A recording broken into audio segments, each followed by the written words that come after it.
교회란 무엇일까요? 교회는 그리스도의 몸입니다. 지체죠, 지체. 이 지체라는 것은 많은 사람들이 모여서 함께 하나님과 연합되는 것, 주님과 연합되는 것이 교회이죠.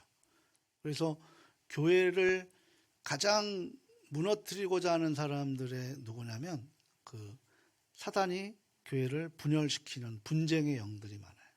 근데 성령은 하나야 된 영이에요. 근데 사탄은 분열의 영입니다.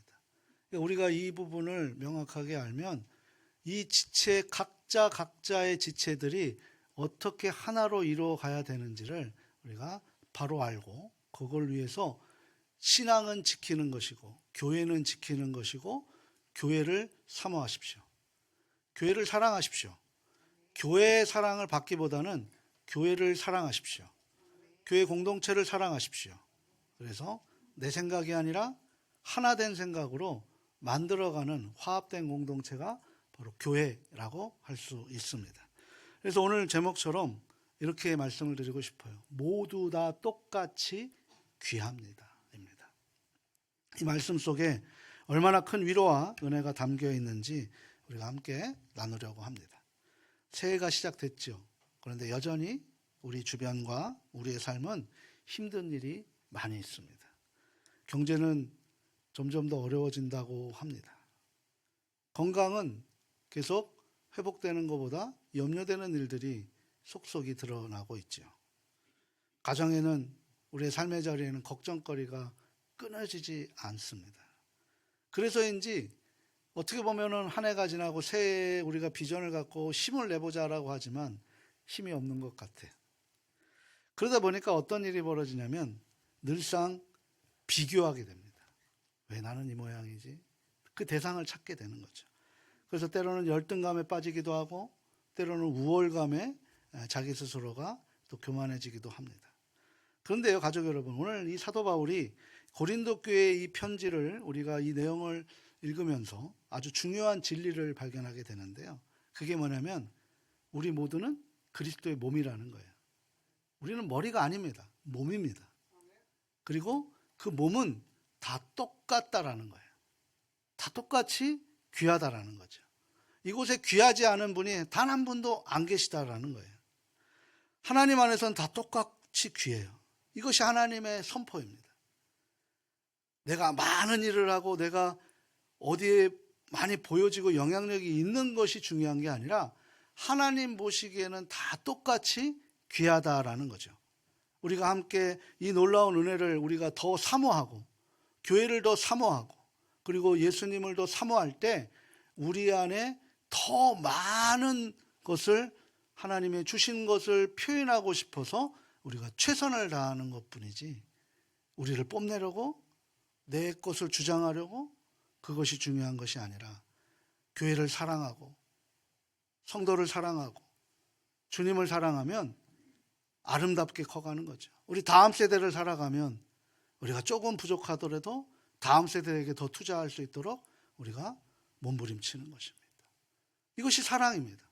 이 사랑이 하나로 이루어질 때 복음의 세일이 이루어진다라고 우리에게 약속해 주신 말씀을 우리가 이 올 한 해 우리가 한번 실현해보고 우리가 함께 만들어가는 그런 은혜가 곳곳에서 나타나고 그것이 하나님의 진리가 맞다는 것을 체험해서 우리 모두 회복되고 우리 모두 치유받고 우리 모두 다시 하나님의 은총으로 우리가 나아가는 은혜를 전달하는 은혜를 받고 끝나는 사회가 되지 말고 은혜를 주고 끝없이 생명을 태동시키는 갈릴리 호수가 되시기를 주님의 이름으로 소망합니다. 자, 그렇다면 어떻게 우리 예언교회가 그렇게 만들어져야 될까? 가장 먼저 성령님으로 하나 된 예언교회가 돼야 되는 거죠. 오늘 본문 우리가 4절서부터 6절까지 4절서부터 6절까지 다시 한번 우리가 마음으로 새겨봅니다. 함께 읽겠습니다. 은사는 여러 가지나 성령은 같고 직분은 여러 가지나 주는 같으며 또 사역은 여러 가지나 모든 것을 모든 사람 가운데서 이루시는 하나님은 같으니. 아멘. 이 말씀을 한번 잘 보세요. 바울은 이 구절에서 삼위일체 하나님을 언급했습니다. 성령님이 나오죠. 그리고 주, 예수 그리스도를 말씀하고 있죠. 그리고 하나님 아버지를 그렇게 이야기하고 있는 거예요. 근데 왜 바울은 이 의도로 이 편지를 썼을까입니다. 우리가 하나 된다는 것은 우리의 노력 때문이 아닙니다. 강조하고 싶었던 거예요. 삼위일체 하나님께서 우리를 하나로 묶여주신 그 은혜 덕분에 우리가 이렇게 성장할 수 있다는 것을 바울이 2000년이 지난 우리 교회에도 전하고 싶은 것을 하나님이 허락하셨다라는 사실이죠. 그리고 7절이 좀 중요한데요. 우리 7절 말씀도 우리 같이 한번 읽어보도록 7절 같이 함께 읽겠습니다. 각 사람에게 성령을 나타내심은 유익하게 하려 하심이라. 아멘. 가족 여러분, 여기 계신 우리 가족들, 예수님을 만난 가족들은 은사를 나는 안 받았다? 내가 발견하지 못할 뿐이지 하나님은 모든 은사를 동일하게 주신 줄 믿습니다. 근데 그 은사는 누구를 위한 거예요? 나만을 위한 은사가 아니라 뭐라고 말씀하십니까? 다른 사람을 유익하기 위함이라는 거죠. 그 은사로 다른 사람이 힘들어하고 상처받으면 그건 은사를 잘못 사용하는 거죠. 은사로 다른 사람에게 유익을 주기 위해서, 하나님께 영광 올려드리기 위해서 우리는 은사를 사용하는 거예요.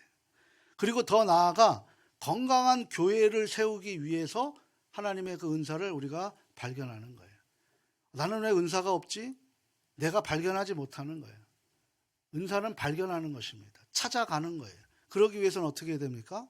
내가 그 은사가 뭔지 고민해야 되고 그것을 발견하기 위해서 자기 개발이 있어야 되는 거예요. 가만히 앉아서 은사 떨어지는 것은 아무것도 없습니다. 그리고 그 건강함이 구원의 방주의 역할을 한다는 거예요. 우리 교회의 이니셜이라고 하는 이것이 뭐예요? 구원의 방주예요. 바로 그 구원의 방주로서 예수님을 전하는 모습인 거죠. 또 8절서부터 10절까지 보게 되면 그 은사의 다양성을 보여주고 있는데요. 지혜의 말씀의 은사가 있지요. 지식의 은사가 있습니다. 믿음의 은사가 있어요. 병 고치는 은사가 있습니다. 능력해만 하는 은사가 있습니다. 예언의 은사가 있습니다. 영들 분별함의 은사가 있습니다. 각종 방언의 은사, 그 방언을 통변하는 통변의 은사가 이렇게 있다고 말씀하고 있습니다. 그런데 이것도 중요하지만 11절을 한번 볼까요? 11절 말씀 같이 한번 읽어보도록 합니다. 이 모든 일을 같은 한 성령이 행하사 그의 뜻대로 각 사람에게 나누어 주시는 것이니라. 아멘. 누구의 뜻대로? 그의 뜻대로. 그가 누구일까요? 성령 하나님이죠. 성령의 뜻대로. 그러니까 교회의 모든 일은 우리가 선택하는 것이 아니라 성령님께서 정하신 거예요. 그러니까 우리가 받은 은사는 자랑할 수 있어요, 없어요? 없습니다. 왜냐하면 모든 일을 다 성령 하나님이 당신의 뜻대로 주신 선물이기 때문입니다. 그리고 12절, 13절도 한번 우리가 볼까요? 12절, 13절을 같이 한번 읽어보도록 합니다. 몸은 하나인데 많은 지체가 있고 몸의 지체가 많으나 한 몸임과 같이 그리스도도 그러하니라. 우리가 유대인이나 헬라인이나 종이나 자유인이나 다 한 성령으로 세례를 받아 한 몸이 되었고 또 다 한 성령을 마시게 하셨느니라. 아멘. 여기 한 성령으로 세례를 받아라고 표현한 되어 있어요. 이건 단순한 물 세례를 이야기하는 것이 아니라 예수 그리스도의 보혈 안에 잠기는 경험. 그래서 성령의 인치심을 받은 그리스도와 한 몸이 되는 접붙임을 당한 그런 모습이라는 거죠. 또 한 성령을 마시게 되었다라는 것은 뭐예요? 바로 마시게 되면 이것이 바깥으로 빠져나갑니까? 안으로 들어갑니까? 안으로 들어간다는 것은 한 성령으로 우리는 뭐가 됐다? 한 성령이 우리 안에 내주하시게 됐다. 그럼 성령님은 무슨 영일까요? 제가 늘 축도할 때마다 뭐라고 얘기해요? 교통하심이라 그래요. 성령은 통하게 하는 영이에요. 통하게 하는. 우리가 통하지 않으면 고통이 돼요. 근데 하나님과 통하면 형통합니다. 성령은 우리에게 소통하게 하시는 영이에요. 예수님과 소통하게 하고 예수님을 사랑하게 하면 내 이웃을 사랑할 수밖에 없어요. 소통의 존재가 성령과 하나가 됐기 때문이죠. 이것이 교회의 본질입니다. 그래서 겉으로만 연합되는 것이 아니라 성령이 하나 되기 위해서 오히려 내 주장하는 것을 오히려 내려놓게 해야 되는 부분들이 있다라는 거죠. 한번 생각해 보십시오. 고린도 교회는 무역 항구라고 했습니다. 많은 사람들이 모여 있어요. 그리고 300년 전에 이미 소크라테스, 아리스토텔레스와 같은 유명한 선인들로 인해서 철학적인 체계가 막 잡혀 있는 그 도시입니다. 그곳에 소위 잘난 사람들이 정말 많이 있었죠. 왜? 돈이 모이는 곳에 권력과 모든 것들이 다 모이기 때문입니다. 유대인들도 있었어요. 헬라인도 있었습니다. 로마인도 있었습니다. 심지어 종도 있었고요. 그 지배하는 지배자인 자유인도 있었습니다. 배경도 다르고 경제 수준도 다르고 교육 수준도 다릅니다. 그런데 당시 로마 사회는 이런 패스트 제도, 이런 카스트 제도가 있었기 때문에 바로 그런 사람들이 한 자리에 모일 수가 없었어요. 귀족은 귀족들의 모임이 있었습니다. 종들은 종들의 모임이 있었습니다. 상인들은 상인의 모임들이 있었습니다. 엄격한 계급과 차별이 그 구조를 그렇게 갈라치게 했습니다. 그런데 교회는 그때 어땠을까요? 놀랍게 예수 그리스도로 한 몸을 이루었다는 거죠. 헬라인이나 유대인이나 종이나 자유인이나 한 성령의 인치심을 받아 하나가 되었다는 거죠. 그래서 유대인이든 헬라인이든 모두가 다 죄인임을 인식하게 되는 거예요. 종이든 자유인이든 다 구원이 필요한 사람이라고 동일성을 얻게 됩니다. 그리고 부자이든 가난하든 다 주님의 은혜가 필요한 사람이라는 것을 모두가 인정하기 시작했던 그런 교회 공동체가 바로 그 당시의 교회의 초기 모습이라고 할 수 있습니다. 그리고 그 십자가의 보혈의 죄 씻김이 받았을 때 그들은 새로운 정체성이 되는 거죠. 뭐가 됩니까? 주님 안에서 하나를 이루는 거예요. 우리의 잘남, 우리의 뽐냄을 자랑하는 것이 아니라 교회가 무엇을 해야 되는 것일까? 복음을 전하고 교회를 통해서 힘들고 어려운 가족들이 찾아왔을 때 위로를 받게 되고 환영하고 환대하는 모습으로 그렇게 예수님을 전하는 교통의 영이 실현되는 그런 일들이 교회가 해야 되는 거예요. 그 일에 우리의 직분을 최선을 다하는 거죠. 우리의 만족이 아니라 주님께 영광 올려드리는 그런 삶이 교회 공동체의 모습이어야 된다는 것을 초기 교회에서부터 우리에게 일관적이게 알려주고 계신다는 사실이에요. 저는 우리 예언교회가 그렇게 될 것이고 되었다고 믿습니다. 아직 생일은 지나지 않았지만 22년 전 이곳에 세워서 하나님 사랑 이웃 전도로 하나님 나라 세워라, 쉐마, 그리스도 명문가로, 기독교 명문가로 그 모든 것을 들려줄 수 있는 그런 은혜로 우리가 나아가겠다는 지상명령을 저도 바통을 받아서 지금 같이 함께 열심히 꾸려가고 있습니다. 초창기에 계셨던 분도 여기 계시고요. 중간에 하나님이 불러주셔서 이렇게 함께 만나게 해주셨던 것도 하나님께서 은혜로 이끌어 주신 거예요. 우리가 선택한 겁니까? 하나님이 허락하신 거죠. 그렇게 하나님이 허락하셨다는 건 뭐예요? 이것을 통해 하나님의 비전을 세우시겠다는 거예요. 그래서 경제적으로 어려운 분도 계시고 지금 아픔을 겪은 분도 계시고 신앙의 오랜 초창기 멤버도 계시고 이제 신앙생활하고 이제 하나님을 붙들고 우리가 또 새롭게 교회 환경으로 적응하시는 분도 계신단 말이에요. 근데 하나님께서의 고린도전서의 말씀을 통해서 말하는 것은 뭐예요? 우리에게 동일하게 전해지는 거죠. 이렇게 모여서 각양각색의 우리들의 삶의 자리가 다 틀릴 수 있고 우리의 성격이 다 다를 수 있지만 한 성령으로 우리는 하나다라는 거죠. 그래서 우리는 서로를 뭐 대하듯 대해야 됩니까? 주님 대하듯 대해야 되는 거예요. 그런 모습으로 살아가야 되는 거예요. 주님이 우리를 이해하지 않았으면 오늘 우리는 이 자리에 없는 거예요. 다 심판 때에 다 죽고 마늡니다. 우리를 이해하시고 용납하셨기 때문에 가능한 것이죠. 주님의 보혈은 은혜입니다. 성령님이 하나 되게 하심이죠. 그래서 우리는 이 하나됨의 은혜를 서로 주님의 사랑에 힘입어서 우리가 지켜나가는 은혜가 있기를 바랍니다. 예언교회는 목사가 지키는 것이 아니에요. 예언교회는 장로님이 지키는 것이 아니에요. 예언교회는 우리 모두가 함께 서로를 존귀하게 여기며 지켜나가는 그런 하나님이 세우신 주님의 핏값으로 세우신 성령님이 인도하신 그런 아름다운 공동체인 줄 믿으시기를 바랍니다. 그래서 우리가 한 성령으로 하나 된 우리가 잘 세워나갈 수 있는 은혜가 있을 수 있기를 소망합니다. 그래서 우리 모두는 다 똑같이 귀하다라는 사실이에요. 가족 여러분, 한 몸이 되었다고 해서 우리가 다 똑같아진 것은 아니에요. 분명히 우리 안에 다름이 있습니다. 또 그것이 분명해졌어요. 그런데 그 다름 속에서 우리는 똑같이 존귀하다라는 거죠. 이것이 중요하다라는 거예요. 우리가 시간상 읽지는 못했지만 14절부터 20절까지 보게 되면 재미있는 표현을 합니다. 의인적으로 의인화시켜서 바울이 표현을 하고 있는데요. 뭐라고 얘기하냐면 15절에 발이 말을 한대요. 발이 말을 해서 나는 손이 아니니 나는 몸에 속하지 않았다라고 이야기하는 거예요. 의인화 표현을 하는 거죠. 그 이후에 16절에 보게 되면 귀가 말하는데 나는 눈이 아니기 때문에 몸에 속하지 않았다라고 이런 재미난 표현을 합니다. 바울이 이 표현을 왜 했을까요? 발이 손을 보면서 나도 손처럼 세밀한 일을 못하니까 나는 별로 중요한 사람이 아니야, 공동체에서 별로 필요한 존재가 아니야 라고 생각한다는 거예요. 그게 바로 고린도 교회뿐만 아니라 우리 교회에도 그런 일이 있을 수 있다라는 사실입니다. 귀가 눈을 보면서 나는 눈처럼 아름다운 것을 볼 수 없으니까 나는 덜 귀한 존재야 라고 그렇게 생각하는 현장 분위기가 고린도 교회뿐만 아니라 오늘 이 자리에도 임하게 된다는 사실이죠. 가족 여러분, 이것이 우리들의 모습은 아닙니까?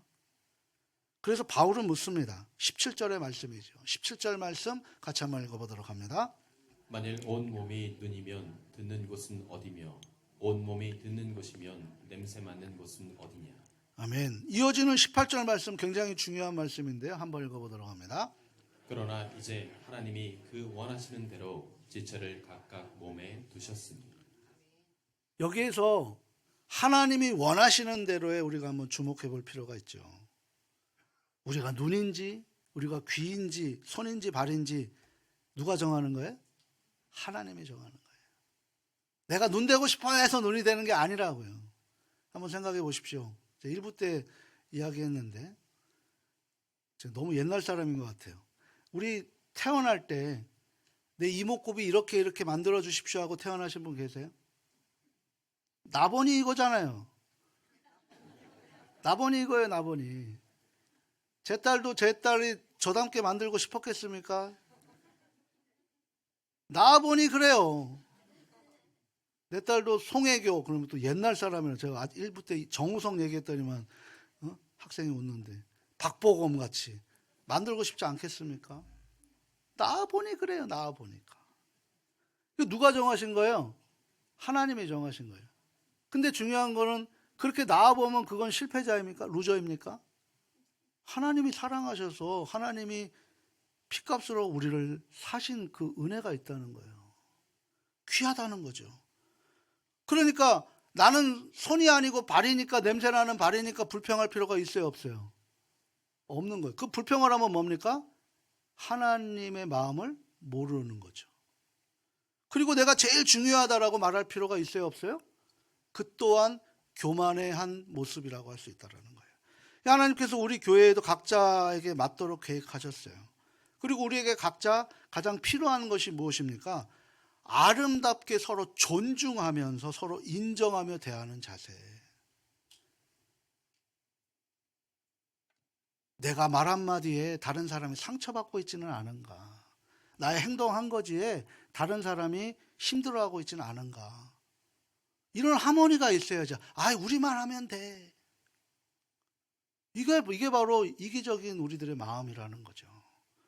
이제 하나님이 중심구절에 22절서부터 25절까지 이어져요. 24절에 뭐라고 얘기하냐면 오직 하나님이 몸을 고르게 하여 라고 표현하고 있어요. 이 고르게 한다라는 말은 옆에다 써놓으세요. 다 똑같이 귀하다라는 거예요. 다 똑같이 귀하다. 경중이 없다는 거예요. 이 공동체를 만들어가는데 경중이 없어요. 차별이 없다는 거예요. 교회 안에서 가장 하지 말아야 될 것이 차별입니다. 내가 좋아하는 사람, 내가 싫어하는 사람, 호불호? 우리가 어떻게 할 수 있겠어요? 주님이 나를 싫어하면 우리는 이 자리에서 바로 심판대로 떨어지는 것인데.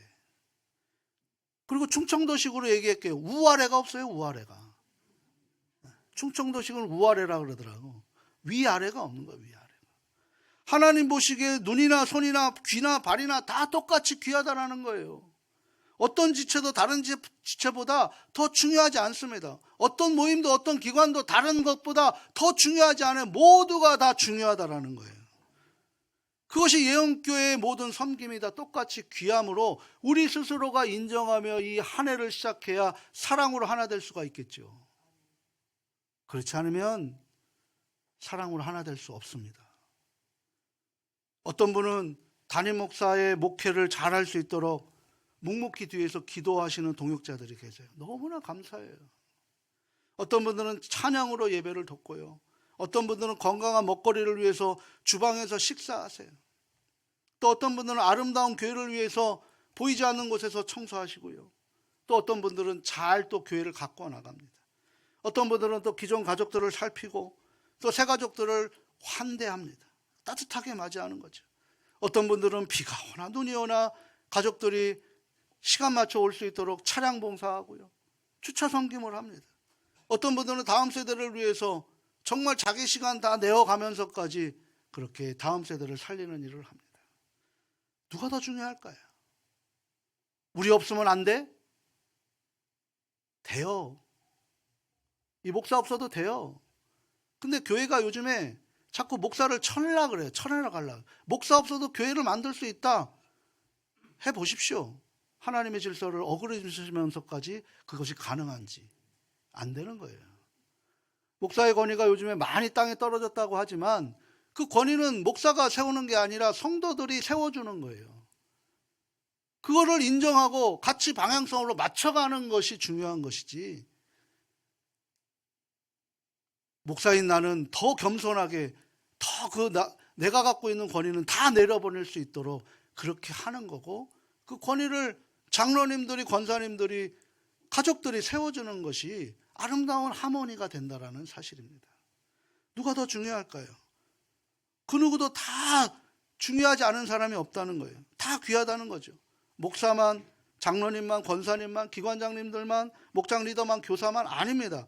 모두가 다 똑같이 귀하다라는 사실을 우리가 오늘 인정하며 이 한 해를 시작할 수 있기를 소망합니다.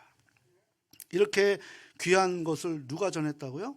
오직 하나님께서 건강한 교회를 만들기 위해서 정해주신 거예요. 각자의 필요한 은사를 주셨다라는 거죠. 그것을 몸을 고르게 하셨다라고 바울은 표현하고 있는 거예요. 하지만 세상은 눈에 띄는 것을 귀하게 여기죠. 하지만 하나님은 다르세요. 22절 한번 보세요. 22절. 우리 22절 같이 한번 읽어보도록 합니다. 더 약하게 보이는 몸의 지체가 도리어 요긴하고. 아멘. 다시 한번 강조드리지만 교회는 경중이 없어요. 모든 우리가 하는 사역이 다 귀하고 하나님이 기뻐하신다는 거예요. 사람에게 인정받는 모습이 아니라 하나님이 칭찬하시는 모습으로 하나님의 기념책에 기록되는 삶을 살아갈 수 있기를 소망합니다. 그렇게 귀한 존재로 하나님께서 만들어 주신 것이 교회입니다. 세상은 주목하지 않을지 몰라도 하나님은 우리를 더욱더 귀한 것으로 입혀주셨어요. 왜요? 하나님은 우리를 공평하게 사랑하시는 하나님이기 때문이에요. 그것을 한 단어로 줄이면 공의의 하나님입니다. 그런데 가족 여러분, 여기서 한 가지 더 중요한 것이 있어요. 교회 중심은 무엇일까요? 목사입니까? 장로님일까요? 찬양대일까요? 특전 사역일까요? 아니에요. 교회 중심은 오직 하나님의 말씀이세요. 내가 아무리 사역한다고 해도 하나님의 말씀을 듣지 않으면 그것은 나의 자랑밖에 되지 않는다는 거예요. 다음 주에 13장 합니다. 13장의 사랑장이에요. 꽹가리가 될지 사랑의 아이콘이 될지 그것은 중심이 뚜렷해야 된다는 거죠. 교회의 중심은 하나님이 기뻐 받으시는 예배예요. 내가 만족하는 예배가 아니라 하나님이 기뻐 받으시는 예배예요. 그리고 그 예배는 이 자리에 1시간 드렸다고 해서 예배를 드렸다라고 우리가 평가하고 우리 스스로가 그렇게 인정할지 모르지만 하나님은 절대 인정하지 않으세요. 우리의 예배받는 자리는 167시간 세상 삶의 자리예요. 그래서 우리 교회는 삶의 선교사다라고 말씀을 드리는 거예요. 저는 교회를 지키는 목사이고 우리 가족들은 삶에서 복음을 전하는 증인의 선교사다라고 그렇게 명명한 것입니다. 이 1시간 드렸다고 해서 예배를 받으셨다? 착각입니다. 그건 우리의 착각이에요. 아, 내가 이 1시간 예배 드리고 천국 갈 수 있다? 그건 내가 만든 신화밖에 안 되는 거예요. 내가 정말 주중에 예배를 사모했느냐? 주중에 내가 삶의 예배자로 살았느냐? 그런 모습이 있습니다. 우리 항전직 이제 2월 달에 재직 세미나를 우리가 다음 주에도 할 것이고, 그리고 이제 항전직들 함께 할 것인데요. 항전직들이 예배 자리 안 지켜주면 어떻게 합니까? 바쁘지요, 힘들지요, 어려운 거 압니다. 권사님들, 장로님들, 집사님들 그냥 세운 게 아니라고요. 지켜야죠. 예배 자리 지키자고 우리가 지금 몇 년 전부터 얘기를 하는데도 이것이 못하셔서 어쩔 수 없이 안 나오시는 분들 계시지만, 그걸 저는 몰라요. 하나님은 다 알고 계시죠. 안 나오시는 건지 못 나오시는 건지는 하나님이 알고 계신다는 거예요. 교회를 그렇게 하나 되게 만들어야 되는 거예요. 어떤 사역도 어떤 사람도 중심이 되어서는 안 돼요. 오직 하나님 말씀 중심이 되어야 돼요. 오직 하나님께 드리는 예배가 우리의 목적이 되어야 돼요. 모두가 하나님 말씀 앞에 평등해야 돼요. 모두가 하나님께 예배 드리는 진정한 예배자로 그리스도의 몸임을 잊지 마시기를 주님의 이름으로 부탁합니다. 그럼 여기에 아주 아름다운 진리가 하나 나타나는데요. 25절 말씀입니다. 우리 25절 같이 한번 읽어보도록 합니다. 몸 가운데서 분쟁이 없고 오직 여러 지체가 서로 같이 돌보게 하셨느니라. 아멘. 우리가 그렇게 예배를 사모하고 교회를 사모하고 우리가 그렇게 하나님의 말씀을 사모하면 가장 먼저 뭐가 사라지냐면 분쟁이 사라져요. 가족 여러분, 다시 한번 부탁드리는데 168시간을 이 1시간의 예배로 지킬 수 있다라고 자신할 수 있으십니까? 167시간을 이 한 주간의 이 말씀으로 얼마나 영향력으로 끼치고 살아가십니까? 말씀대로 살아가면 분쟁이 사라진다니까요. 분쟁이 없게 하라는 거예요. 분쟁이 없다는 것은 서로를 존중하는 모습이 되는 거죠. 내 주장이 아니라 상대방을 이해하는, 용납하고 용서하는, 골로새서 3장 14절의 말씀, 그러면 온전한 사랑의 띠가 띄워진다라는 거죠. 내가 하고 싶은 것이 아니라 상대방이 뭘 원하는 것인지. 이게 선한 사마리아인의 비유라고 말씀을 드렸잖아요. 내가 이웃을 정하는 것이 아니라 이웃이 나를 이웃으로 정할 수 있도록 하는 것, 그게 이웃이라 그랬어요. 하나님이 원하시는 이웃. 내가 이 이웃에게, 아니 지금 목마른 사람에게 빵 주면 그게 이웃입니까? 죽이는 거지. 저 이웃이 뭐가 필요한지를 고민하는 거죠. 그런 모습으로 살아가는 거예요. 오늘 이렇게 말씀드리면 또 오늘도 뭐 혼나고 갔다 그렇게 생각하지 마십시오. 이렇게 만들어 가자는 거예요. 만들어 가자는 거예요. 이 한 주 저도 굉장히 많은 기도를 하며 이 말씀을 준비했습니다. 오늘 고린도 이 12장의 말씀을 통해 우리 모두가 귀하다라는 사실을 하나님이 또 알게 해주셨다라는 거죠. 우리 26절 말씀 또 한번 읽어보도록 합니다. 26절 함께 읽겠습니다. 만일 한 지체가 고통을 받으면 모든 지체가 함께 고통을 받고 한 지체가 영광을 얻으면 모든 지체가 함께 즐거워하느니라. 아멘. 이게 뭘까요? 여정의 아름다움이에요. 여정의 아름다움. 하나님 우리에게 결과물을 만들지 않아요. 아볼로는 바울은 심고 아볼로는 물을 주었으되 그 열매를 맺게 하시는 분 누구시라고요? 하나님이시라고요. 열매 바라보고 하지 마십시오. 그럼 아브라함이 절대로 순종할 수 없었어요. 아브라함의 열매는 뭡니까? 저 수많은 별들이 너 앞에 있을 것이다. 네 조상, 네가 그들의 자손이 될 것이다. 독자 하나도 없는 그 상황에 그것을 믿었다라는 거예요. 창세기 15장 6절에 아브라함이 믿으니 그의 의로 여기시고, 그때서부터 믿음이 시작됐다는 거예요. 오늘 우리가 열매를 맺는 것이 아니라 10년 뒤에 20년 뒤에 예언교회의 다음 세대들이 어떻게 세워질 것을 우리가 보자는 거예요. 만들어 가자는 거죠. 그렇게 우리가 서로 양보하고 이 과정의 아름다움을 보자는 거예요. 다 똑같이 귀하다는 거예요. 이 예배 현장에 누구 하나 귀함이 없는 게 없습니다. 다 귀합니다. 이 과정 자체가 하나님께 드리는 산 예배예요. 그래서 시편 113편에 133편 1절에 하나님이 이런 말씀을 하세요. 같이 한번 읽어보도록 합니다. 보라, 형제가 연합하여 동거함이 어찌 그리 선하고 아름다운고. 하나님께서 무엇을 보시고 선하고 아름답다고 얘기했어요? 결과물입니까? 아니죠. 형제가 연합하여 함께 사는 과정이라는 거예요. 그래서 우리 주님은 결과는 하나님이 다 정해줬죠. 알파와 오메가 되시는 하나님. 시작과 끝을 아세요. 하나님은 모든 걸 계획하시는 데스티니, 섭리하시의 하나님이에요. 전지하시고 전제하시고 전능하신 하나님이에요. 하나님은 우리의 모든 일거수일투족을 다 알고 계시고 나를 이 땅에 보내실 때 내가 얼마나 어떻게 사용되어서 그 끝이 어딘 걸 하나님은 다 알고 계세요. 우리는 몰라요. 근데 그거를 알게 해주시는 분은 누구예요? 예수님이세요. 그래서 우리는 그 예수님을 닮아가기 위한 그 과정이 선하면 되는 거죠. 형제가 연합하여 얼마나 아름다운 거. 말라기 3장 16절 말씀도 우리 한번 읽어보도록 합니다. 그때 여호와를 경외하는 자들이 피차에 말하매 여호와께서 그것을 분명히 들으시고 여호와를 경외하는 자와 그 이름을 존중히 여기는 자를 위하여 여호와 앞에 있는 기념책에 기록하셨느니라. 아멘. 정말 중요한 것은 우리의 모든 일거수일투족을 뭐 하신다고요? 기록하신대요. 우리 어제 하신 말씀 다 기억하세요? 어제 하셨던 말씀 다 기억하십니까? 오늘 아침에 하신 말씀도 우리 기억 안 나죠? 깜빡깜빡해요. 예?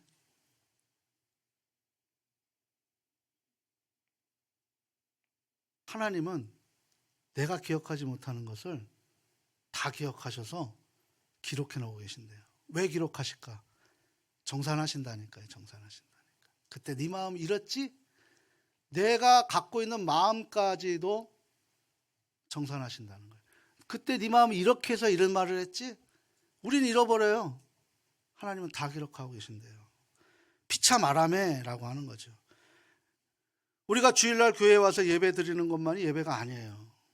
예배 전에 가족들과 서로 안부를 전하는 것도 예배의 한 과정입니다. 그리고 서로 인정하고 배려하는 것도 예배예요. 서로 논의하고 오해가 아니라 이해하고 용납하는 것도 그것도 예배입니다. 그리고 힘든 가족들을 찾아서 위로하고 격려하는 것도 예배입니다. 이 모든 것이 다 예배의 현장이라는 거예요. 이 모든 과정을 하나님께서 지금 뭐 하신다는 거예요? 다 보고 계신다는 거죠. 그래서 하나님이 그 모든 것을 기록하시고 우리 모두가 결산할 때 하나님 앞에 잘했다 칭찬받는 은혜의 사람들이 다 되실 수 있기를 바랍니다. 영적으로 침체하신 분들 몸부림치셔서 회복되시길 바랍니다. 그것만이 살 길이에요. 저는 젊은 목사지만 50대 이제 중반 목사지만 저는 죽다 살아나는 목사예요. 하나님이 죽였다가 다시 살려주신 목사라고요. 그래서 이 하나님의 길 외에 다른 길은 죽는 길인 걸 알기 때문에 이런 말씀을 드리는 거예요. 젊은 목사가 그냥 객기로 하는 얘기가 아니라 죽었다 살아나서 다시 그 죽음의 길로 가고 싶지 않기 때문에 오늘도 몸부림치고 있다라는 거예요. 돈이 우리를 살립니까? 명예가 우리를 살립니까? 내 감정이 우리를 살려요? 그것들은 다 죽이는 것들이에요. 정말 살리는 것은 하나님의 말씀이고 예배이고 그리고 사모하는 이 교회라는 사실을 믿으시길 바랍니다. 교회를 천국 만드는 것이 우리가 해야 될 일이에요. 교회를 집단으로 만드는 종교 집단 만드는 일 하지 마시고 교회를 천국 만드는 일에 우리가 서로 격려하고 염려하고 존중하며 그런 모습으로 살아가는 아름다운 공동체가 바로 오늘 한 해 우리 교회에 주신 하나님의 지상 명령인 줄 믿습니다. 그래야 축복을 전하는 우리 교회가 365일 복음의 세일을 붙들 수 있게 되는 거예요. 오늘도 새로 오신 가족들도 있어요. 우리가 안이한 마음으로 주님의 사랑을 전하지 못하고 그분들이 또다시 방황할 수 있을 수 있어요. 교회 정하는 거 쉽습니까? 쉽지 않아요. 왜? 내 생명의 자리이기 때문인 거죠. 교회 옮기는 거 쉽습니까? 쉽지 않아요. 그렇게 옮기게 되면 또 옮기게 되고 또 옮기게 되는 거예요. 나를 만족시키는 교회는 없어요. 주님이 원하시는 교회에 우리가 그 은혜로 살아가는 것뿐인 것이죠. 오늘 좀 강하게 말씀을 드려도 이 말씀이 얼마나 중요하다는 사실을 우리가 아시기를 다시 한번 주님의 이름으로 부탁합니다. 말씀이 살아있지 않으면 죽을 수밖에 없는 거예요. 그래서 저도 이 자리에서 다른 말씀 안 드려요. 세상 이야기 안 해요. 쉽게 할 수도 있지만 더욱더 철저하게 더욱더 간절하게 준비하고 또 준비하는 거예요. 왜? 살려야 하니까, 회복시켜야 하니까, 우리 모두 행복해야 하니까 말씀으로 그 영혼을 살리는 일에 하나님의 사명을 감당해야 하기 때문에 우리가 그렇게 나아가는 것인 줄 믿습니다. 하나님께서 그런 말씀을 우리에게 해주시는 거예요. 오늘 우리에게 보여주시는 그 은혜가 무엇인지 각각 자기의 힘대로 하나님이 주신 만족에 우리가 최선을 다하면서 살아가실 수 있기를 바랍니다. 우리 주변에 힘들어하는 가족들이 있어요. 오늘도 마음이 아파서, 육체가 아파서 오늘 나오겠다라고 얘기하는데도 못 나오신 가족들이 있어요. 오늘 나만 나오면 됩니까? 내 곁에 나와 함께 예배드리던 그 한 사람이 어떤 상황에 처해 있는지 목사만 신방 가야 되는 거예요? 목사만 관심 가져야 되는 거예요? 우리는 하나라면서요. 하나의 공동체라면서요. 누가 아픈지, 내 옆에 누가 있었는데 오시진 않았는지 그 모습을 보면서 같이 아파해야 하고, 같이 힘들어해야 하고, 같이 눈물 흘리면서 그 한 사람을 세우기 위해서 뜨겁게 기도하는 자리 같이 나와서 기도하고, 생명 살리는 일보다 더 중요한 자리가 어디 있어요? 그 자리를 하기 위해서 우리에게 직분을 주신 건데, 그 자리에 한 영혼을 살리기 위해서 우리에게 직분을 감당하고 직책을 주신 건데, 그런 일들을 우리가 올해 한 해 해나갈 때 하나님의 놀라운 기적이 우리에게 임하게 될 줄 믿습니다. 안디옥 교회가 그랬어요. 그들이 함께 기도하고 말씀으로 통해서 나가니까요, 기적이 일어나요. 손을 대니까요, 병이 치료돼요. 우리 모두가 그렇게 하나된 모습으로 아파하는 사람들을 위해서, 나보다 더 힘든 사람들을 위해서 우리가 관심을 갖고, 그렇게 또 그 관심과 사랑을 받은 우리들은 받으려고 하는 사회가 되는 것이 아니라 또다시 흘려보내는 일에 내가 그렇게 받았지, 나도 그렇게 한번 사용되고 싶구나 라고 하는 그런 마음으로 우리가 이 짧은 인생, 우리가 함께하는, 예수님과 함께하는 이 짧은 인생을 영원토록 하면서 우리의 짧은 인생의 그 기억으로 다음 세대에게 이어지는 놀라운 은혜가 펼쳐질 수 있기를 주님의 이름으로 축복합니다.